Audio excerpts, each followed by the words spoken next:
further.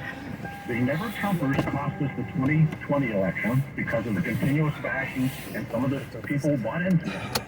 Then in the midterms, the Never Trumpers also, once again, managed to win because they got enough of their Never Trumpers to go out and vote. So hold on a second, Jake. Just for purposes of clarity, when you're talking Never Trumpers, I mean, there are people that go on TV who are Never Trumpers and haven't. Those are called Democrats, by the way. They say they're Republicans, but they're a joke and they're not. But do you mean the sort of rank and file GOP? Because I'm not familiar with there being.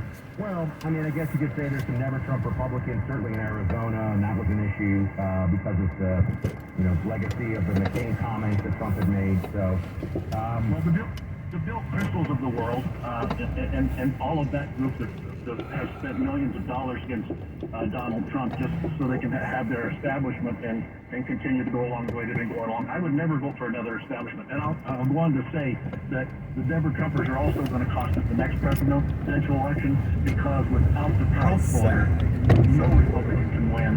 And without the Never Trump voters, Donald Trump can. So, Jake, this is an interesting point. My concern is, and just so putting it out there, that whoever the people are that are super anti-Trump and the Lincoln Project contingent, they will just become super anti-DeSantis, right? There's no one that could be picked that they would be like, now we're back to being Republicans again. And that is my concern, that they will try to do to DeSantis the exact same thing that they've already done to Trump. Does that make sense? I think you're raising a really cash grab for them. I mean, they would, like the Lincoln Project. Lincoln Project would, support Stalin if we could resurrect him to defeat the Republicans. They do not care. It is just what they're going to run as an independent. I mean, that's where they're going to go, right? So to think ahead, Liz Cheney's going to eventually, I think, announce that she's running for Republican nomination, and she'll get no support, and then she'll say, in order to save our democracy, I've got to run as an independent and try to peel off, unfortunately, tens of thousands of voters maybe in states where it's going to be super tight. What I would say to Jake is, I mean, to say it's the Never Trumpers, I mean, I think there are independents who went against Trump in 2020.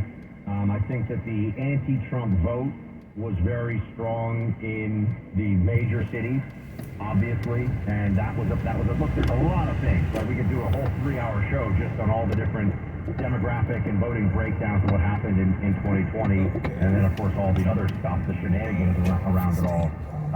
But you do have to win independents to win some of these states, and from the analysis that I've seen, there were some substantial pockets of particularly white, working-class, male voters in places like Wisconsin and Michigan, those and Pennsylvania, who some of them even voted for Obama the first years ago, who voted for Trump and didn't come out for him, or maybe even voted for Biden at the time.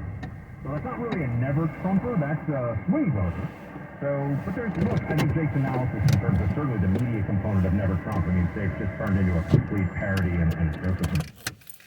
So yes, that's what they had. That's really cool shirt.